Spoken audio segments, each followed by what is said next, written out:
I am so excited to speak to our guest today, Adam Haroun. He's an international marketing expert. He's worked with healthcare professionals across the UK, Europe, and North America. Please help me to introduce him. Awesome. Well, I'm super excited to be here with you, Jonathan. I think we're going to have a great conversation today. I want to make sure we give your listeners a ton of actionable insights. So this is going to be a lot of fun. Yes, I can't wait. I'm super excited. So let's jump right in. Hi, my name is Jonathan McLean, and I'm the founder and CEO of McLean Aesthetics.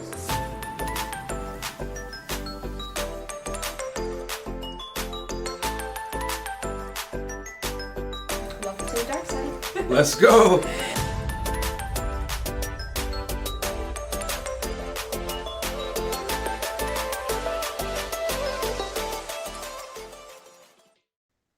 Adam, so let's start off. Why marketing?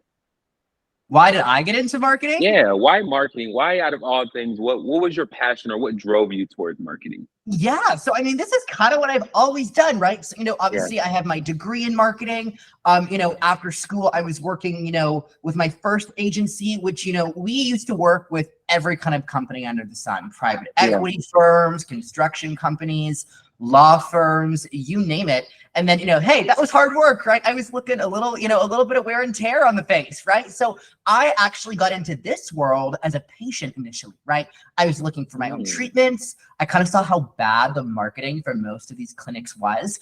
And, I said, I can help these people. I got my first med spa client at the end of 2014, and it all really grew from there. So, I've always been a creative person. I've always, loved to play with words, which is a big part of what luxury marketing is. So this is kind of just a natural fit for, my affinities and, just an industry where I saw so much potential and I end up falling in love with. Wow, that's super cool, because I always ask, because people usually have a story that connects them to why they got into and why they have a passion, especially when they're at the level you are and really do this, and really put the effort in and get to know this industry a lot more. You usually have a story that connects them. In that aesthetic industry, tell us, why did you think it was so bad? Like, why was the marketing so bad that you were seeing? Like, what was wrong? What was the problem? That's a really good question. So I would say, when I see most practices where their marketing is kind of lousy, it's not that, for a lack of effort, it's not for, a lack of caring, but, hey, they don't teach, marketing in med school. They don't teach marketing in nursing school, right? You never put a scalpel or a syringe in my hand. So unfortunately, I just think most aesthetic providers don't really know about marketing. And it seems like this scary, overwhelming, cumbersome, intimidating thing. And so a lot of people get, this analysis paralysis that we always hear about, right? And so instead of actually taking the right kind of action or being creative, they kind of just default to what they know. And that is, oh, well, let's run a discount special. That'll get some patients through the door, right? So I just think, there's so much information out there. And, hey, like I said, you all didn't go to school for this as aesthetic providers. It's hard to know what to hear, right? You go to a conference, you hear 4 different speakers. They all tell you 4 completely different things. And, you think you got to do it all. And then you walk out of there more confused than when you started, right? So between the overwhelm of information and not knowing this stuff in the first place, I get it, right? So, even with the best of intentions, even some of the most gifted clinicians end up just defaulting to what they know. And that's all these things that don't really work, like discounts or BOGOs or, trying to go viral on social media and all of this, right? Yeah, no, and I completely agree with that. Like, I do aesthetic recruiting. A lot of times when I speak to providers, they're like, well, I don't know marketing, like you just said. I'm like, you don't have to know, but hire somebody else that does know. Like, your job is to know clinical. Your job is to have patient care, things like that. Marketing is something that's essential, but you can hire out. Yeah. Yeah, for sure, for sure. So what are some key steps to building a great marketing brand? Yeah. So how do you build a brand for your practice? Like, I get that question day in, day out. Let's start with, I think, what might be one of the biggest misconceptions out there about branding, because remember, your marketing is going to be built on your brand, right? So I think so many providers think, oh, my brand, like, you mean my logo, right? And I mean, your logo is certainly a part of your brand, but that is nowhere near the entirety of it, right? So if I look at how we work with clients, how I work with practices, whether it's individually or through one of our, popular programs, we always really look at your marketing plan in 5 steps, right? The first thing you need to do is attract the right patients, right? And what do I mean by that? I mean loyal patients who are gladly willing to pay more, right? Not these individuals that, are just, finding you through some kind of low price Groupon offer. Not these individuals that are just, coming into your practice for like the free air conditioning, right? We want those loyal patients who gladly pay more. So your marketing needs to really sound the right way. It needs to use the right marketing channels, and I'm sure we'll get into that in a few minutes, right? It needs to have the right offers and visuals. So when someone who is an affluent-minded consumer is looking for a provider, they see your marketing and it resonates with them, right? If someone who's shopping for a Bentley sees an ad for a Honda, well, that's just not going to resonate with them, right? So you need to make sure that your advertising looks the right way, is making the right offers, using the right terminology, and really communicated through the right avenues to attract that kind of upscale patient that you want. So the first step is attract the right patients. Make sense? Yes, Second, that makes perfect sense. Love it. Second is you need to do that for your most profitable treatments and procedures, right? If you offer, a $3,000 like laser package and like a $70 lash lift, well, what do I want you marketing all day? Not the lash lift, right? I want you marketing those higher ticket procedures that are really going to bring substantial revenue into the practice. So you always want to make sure you're marketing the right procedures, and you might offer a lot of things at your practice. You might do 20 or 30 different treatments and procedures. That's great.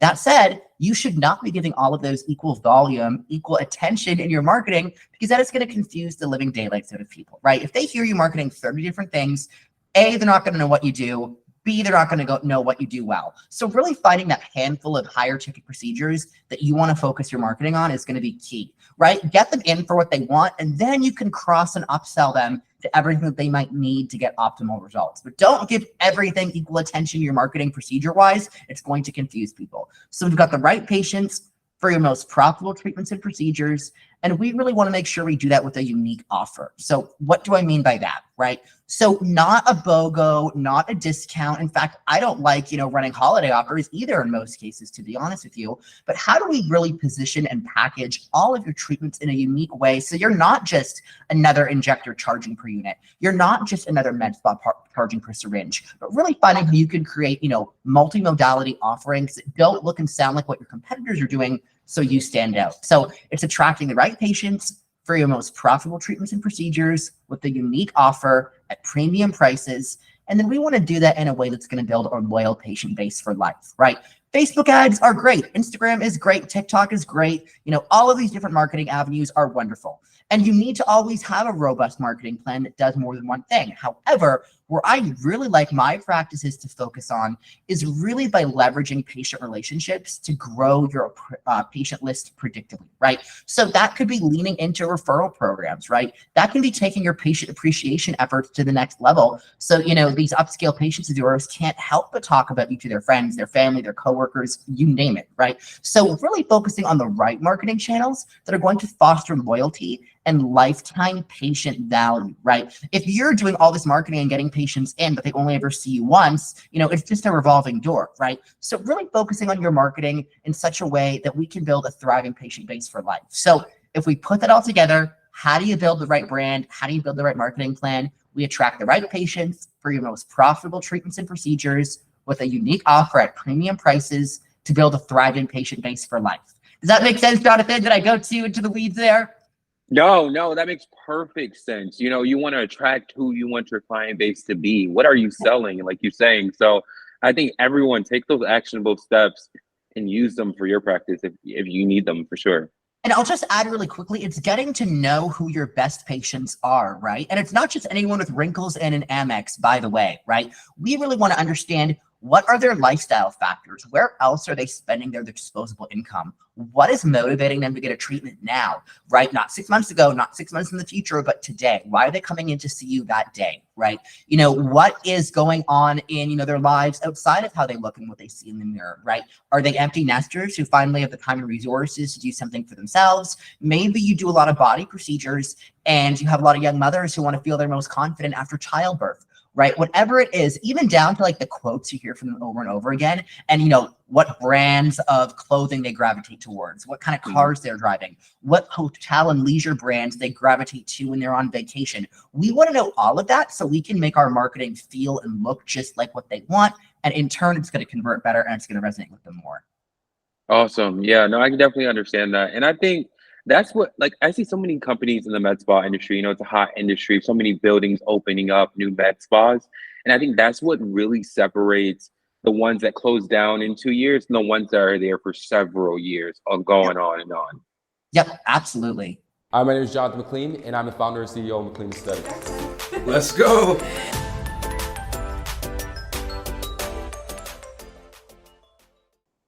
Awesome, awesome. Now I want to transition to a segment of ours called Red Flag or Green Flag. Oh, I like it. Okay, let's see. Yeah, so if you think it's a red flag, you would absolutely not do it. You say red flag. If you think this is good, this is what is going on, I would recommend say green flag, and then we'll say why. You'll say why. Okay, gotcha. Love it. Awesome, awesome. All right, so I think you touched on this a little bit, but price shoppers, red flag or green flag? Biggest red flag out there. Can I explain a little bit why? Yes, exactly. So here's the thing about price shoppers. If someone is coming to you because of a price, that is the exact same reason they're going to leave you, right? The minute someone else undercuts your procedure fees, right? So rather than, getting a price shopper on the phone or through a web form inquiry or even walking into the practice, you've got, street level exposure and just, giving them a number right out of the gate, use that price inquiry as an opportunity to educate, right? How much is your unit of toxin? Oh, great. That's a really great question. Have you had a treatment like that before? Where are you looking to really, soften some of your lines and wrinkles? Use it as an opportunity to educate, right? Rather than, just giving them a number outright, because if a patient is shopping on price, they're doing it wrong. So it's a red flag, but it's also an opportunity to educate. Yeah, not going to agree more. Right on point, right on point. Okay. Our next one is you're just starting a med spa and you have a Wix. You're going to build your website with Wix. Red flag or green flag? Red. Oh, we got all the red flags this afternoon. So I would say this one is a red flag because here's the thing. You can't sell beauty looking like a beast. You can't sell beauty looking like a beast. What do I mean by that? Right? In our world, we are in the business of selling image. And so your website, your social media, your business cards, the interior of your practice, every visual touch point that you have with a patient needs to look like so good, better than anyone else, right? And you really don't want to cut corners or do things half measure. Now, if you, are very limited as far as marketing resources are concerned, that might be if you use a really nice template, maybe like an interim solution for like 30 days, but you should not be using a Wix website as anything that you expect to have long-term or frankly even midterm, right? I would only say a Wix website is acceptable in like the most dire circumstances where you literally have no other option. But and yes, I know they have some templates that look halfway decent, but if you're using that template, so are 1,000 other spas across the country, maybe even in your own city, and it doesn't do you justice to set you apart. So it's a red flag. Yeah, I agree 100%. The website is your face, your brand. So yeah, I can it's a virtual storefront, right? You want to make sure it makes an impression. All right, our next one is raising prices. Is that a red flag or green flag? I would say it's a green flag, right? And I'm going to tell you why. So here's the thing. Your pricing positions you without saying a single word, right? Jonathan, if I were to offer you a first-class transatlantic ticket for $75, all expenses paid, would you be like up in arms, jumping with joy? Or would you be asking me like, why is it so cheap? What's wrong with the plane?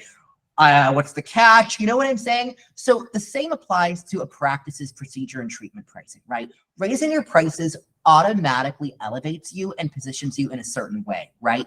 Your pricing is nothing more than a statement of confidence in your skill set and or the skill set of your providers, right? So I'm sure everyone listening to this podcast, you could probably think of someone in your market who is an inferior clinician to you, but their prices are higher, possibly substantially higher, and they're still commanding those successfully, right? Why? Because they have positioned themselves a certain way in the marketplace. True or not, in marketing, we say perception is reality. So raising your prices is a green flag. However, you need to make sure you do it the right way and you don't blindside people. And, for your existing patients, if you have a current patient base, you find ways to ease into it and really make sure it's something that they are open to, that they understand, and that they warm up to. So it's a green flag done the right way. Nice. And I'm so glad you said that because I speak to so many practice owners and they're so scared to raise their prices. Like, oh, I'm going to lose my client base or, my clients will come back. But to your point that you just said, if you're doing it gradually and you show, the work that you have, people will come and spend that money. Yeah, and that's exactly it, right? Loyal patients are amenable to a price increase within reason because they're not coming to you for that price. They're coming to you for the experience, the relationship, the results you can get for them, right? And you know, sometimes if you raise your prices, you may lose some of your patients, but odds are those were your headache patients that didn't value your expertise anyways, probably weren't referring many people to you and were causing you more trouble than they were worth. So sometimes you have to be okay with letting a few patients go. Oh, so good. I love that too, because you just hit it. Not every client is your client. You want a specific subset. Yep, absolutely. Hi, my name is Jonathan McLean, and I'm the founder and CEO of McLean Aesthetics. Let's go.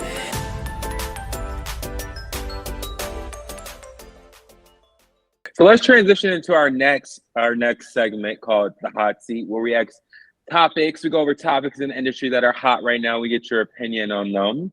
Love So it. our first one is, I've seen a lot of med spas. They have signs in front of their door that's saying like $12 a unit for Botox or $5.50 a syringe of filler, and those prices may vary from state to state. What is your opinion on that? Or what do you think about that?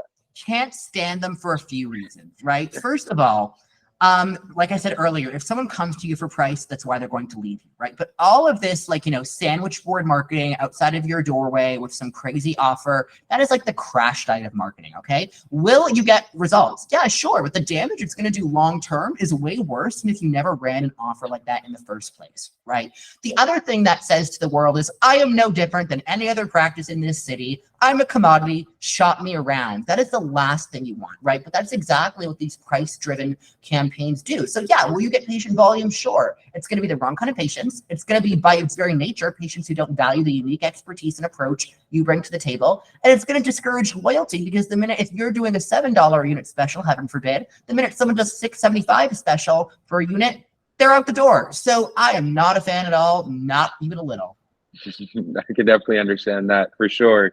Yeah, and you want to have loyal patients, right? You don't want somebody that just comes and goes. Exactly. Awesome.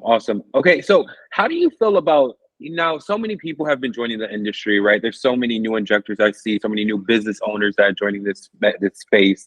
Do you feel like it's becoming oversaturated? So, I mean, look how many pizza shops are out there in every given city, right? Look how many dry cleaners are out there in every given city, right? You know, look how many dog walkers are out there in any given city, right? So as saturation is only an issue when you don't have a brand, saturation is only an issue when you aren't positioned properly. Right? If we look at the general population and the percentage of the general population that's getting aesthetic treatments currently in, 2023, it's actually still very, very small. So there is a huge opportunity still in front of us, whether you are choosing to access underserved patient bases, whether you are choosing to offer something that your competitors aren't, or doing some combination of that. We are far from saturated in our industry. And, I know it can be very, very disheartening for providers sometimes when they're scrolling through social media or going to local events put on by their different vendors and things of that nature, and they seem to think everyone and their mother is getting into aesthetics. Yes, our industry is growing. That's not a bad thing. For me, that's proof of concept and proof of demand. So, and if we look at a market like South Korea, that's far, far more advanced in the aesthetic industry, saturation is a bit more of an issue there. But over there, 87% of the population are getting treatments. We are not even remotely close to that in the North American or European markets yet. So to answer your question, I know when you have tunnel vision in our industry, it can feel like there's a lot of saturation. But as long as you're positioned the right way, I don't think that should be something most providers are worried about. Yeah, no, I totally agree with that also. Like, there's so many industries where there's a lot of different businesses. And I actually think it raises the level of the standard and what Absolutely. people offer. Cream rises to the top, right? So competition just keeps you on your A game. Exactly. No, I agree 100%. Now, I have been hearing a lot of people talk about also inflation. Like, inflation's coming. Are people going to keep spending? Are clients going to keep coming, getting these aesthetic procedures done? What is your thoughts on that? Yep, that's a great question. And I think I want to address that from a few angles. So the first thing I want to talk to everyone about is the lipstick effect, right? So if you aren't familiar with that term, the lipstick effect, I encourage you after this podcast to go do some research on it, right? What the lipstick effect says is, in a bad economy or amid market turbulence or higher cost of living, beauty spending actually goes up, right? We've seen it time and time again through economic cycles. So we're all actually in a really, really good spot where our industry kind of veers away from some other industries where market turbulence really impacts them negatively. That being said, in, an inflation-driven economy, or where we're among market turbulence, or any of the things we see in the world around us, you have to make a case for value, right? More is more. That doesn't mean lowering your prices, but it means leaning into your unique value and helping your patients understand why their beauty investment with you is a more worthwhile use of those funds than going to another practice in town, than going and buying some ineffective skincare product at the department store that doesn't work, buying some, wonky skincare gadget off of TikTok that's not going to get them any results. So you have to make the case for value, but understand beauty spending is not about to dry up. In fact, if anything, it's about to actually increase. You want to make sure you're positioned and marketing the right way so the audience in your region spends it with you. Yeah, no, I agree with that 100%. And leading with education, like you said, like those products that at Target isn't going to work as good or work at all compared to what, your provider can offer you. Yep. And remember, even amid inflation, is everyone watching their pocketbook? Sure. But those patients at a higher level of income, they weren't shopping on price in the first place. So they're wanting, right, the result that you provide for them, right? If you're pulled over on the side of the highway with a flat tire, you aren't worried about the price of what that mechanic or, tow company is going to charge to get you back on your way. You just need a solution straight away, and you're pretty much going to pay whatever they ask for it, right? So keep that in mind, right? If you can really lean into what your patient's problems and pain points are and emphasize that in your marketing, your prices are kind of irrelevant because patients want the solution and not just the number behind it. Yeah. And that goes back to your point that you said earlier. If you're targeting the subset of patient that you want, then again, you're not going to have that problem. Exactly. Hi, my name is Jonathan McLean, and I'm the founder and CEO of McLean Aesthetics. Let's go.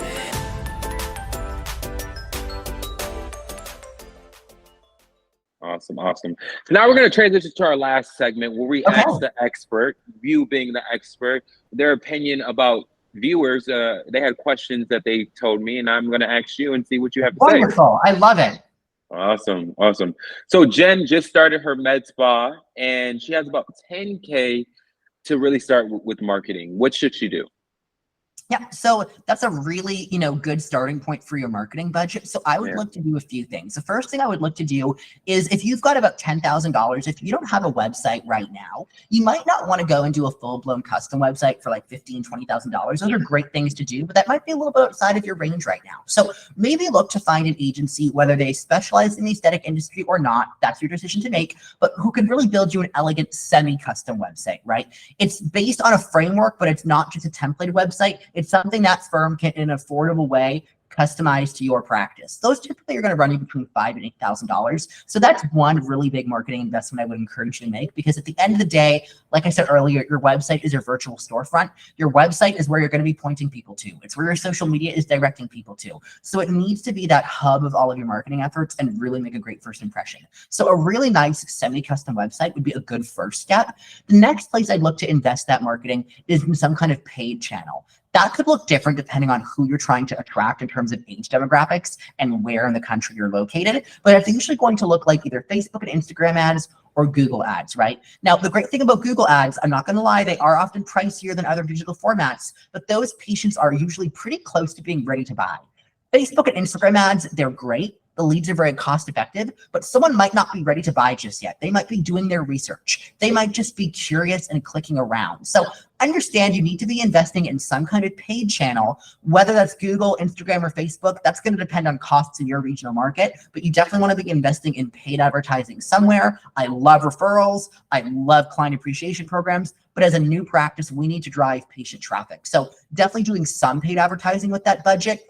And then the third thing I would recommend for you is really leveraging these no-cost and low-cost marketing avenues, right? How can you connect with other local businesses in your community that don't compete with you? Maybe it's a high-end local gym. Maybe it's a hair salon in the area. And don't just, drop off your brochures and business cards and say, hey, I'm new, send me patients. That's well-intentioned, but it doesn't really work. What you want to do is you really want to build relationships with the stylists at those salons or the trainers at those gyms and really offer them some kind of low, cost to you, high perceived value for them treatment, chemical peel, dermaplaning. Maybe you have some kind of body device with no consumable, or, they kind of, feel there's that reciprocity there. You've done something for them. They're going to love the results. It builds the relationship. And then they really want to talk to their audience about you, and you build referrals that way. So if you had 10 grand, you're a new practice, that's kind of a few little places I would start. Nice. Jen will love that. I'm sure she'll be able to help, because you make a lot of sense, right? You have to invest also in building in with your community because it's community business. But you also have to invest in those click ads and Yeah. Google And and I'll be Facebook really and honest with Instagram. you, my clients who have the most, upscale patient bases, who have those patients spending 20, 30, 40, 50, $100,000 a year in some cases for my surgical practices, we are not getting most of those leads through Facebook ads. We might get some here and there, we might get some through Google here and there, but where we find our best patients are coming to us in those circumstances are through relationships, whether it's through an existing patient or whether it's through someone else that has access to that audience, our community that doesn't compete with us. So keep that in mind as well. When we are in the upscale end of the market, so much of what we do is driven by relationships and not just more of these, marketing to the masses tactics like paid ads. Again, you need to do them out of the gate starting out, but you shouldn't be entirely reliant on them. All right, nice. And our last question is from Michael. So he can't get his customers to come back. What should he do to enhance his retention rate? Yeah, so if you see your patients aren't coming back, that's usually a clue that somewhere there's an opportunity to grow or there's an opportunity to improve. Maybe it just means the opportunity to improve is communicating more with patients after that first visit, letting them know what else you can do for them, letting them know what else you have to offer them, and the opportunities in your marketing. Maybe there's something in your patient experience that we really need to elevate so patients feel compelled to come back to you. Right? Maybe that's where you want to improve things. So I would take a good look at your marketing and your patient experience. The other thing I would like to encourage you to do is really see if on that first visit, you are creating a treatment plan for your patients, right? Someone might come in for toxin on that first visit, but that shouldn't be the only thing you're talking to them or educating them about. In fact, that's actually a really big disservice because if you're not talking to patients about a full treatment plan and the full range of modalities you can offer them, they don't have to do them all in one sitting. They don't have to do them at all, period. But the worst thing you can do is undereducate a patient. They realize they need something else to get the kind of result in the mirror they're looking for, and they go to a competitor, find it, and they're with that competitor for life.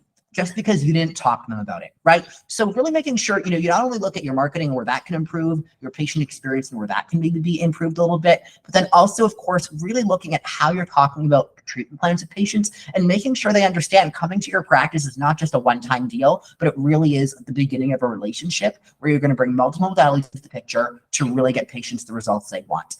One of my favorite ways to start that conversation, by the way, is ask your patients, what celebrities do you think are aging well? They'll name some movie star or some, recording artist, whoever they say, right? And then you can open that conversation with saying, and the reason they look so good is they've done multiple modalities incrementally over an extended period of time, right? Multiple modalities incrementally over an extended period of time. They didn't come in for toxin once, didn't wait until they were 60 to fix everything, right? Multiple things over an extended period, bit by bit. So keep that in mind. Awesome. Well said. And thank you so much, Adam, for sitting down with me and speaking more about the industry. Yes, I'm sure people are going to get so much knowledge and take these tips and use them right away. Tell everybody where they can find you. So I'm on Instagram, Adam Loves Branding. I'm always posting all kinds of video tips there. And, I've got my glasses and shoe collection on my story so you can get to know my style a little bit better. And then if you're looking for a really valuable resource, you want to go to upscalepatientessentials.com. Upscalepatientessentials.com.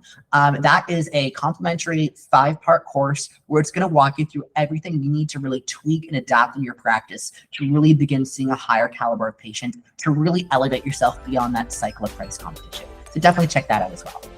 Awesome. Until next time. Bye. Thanks so much.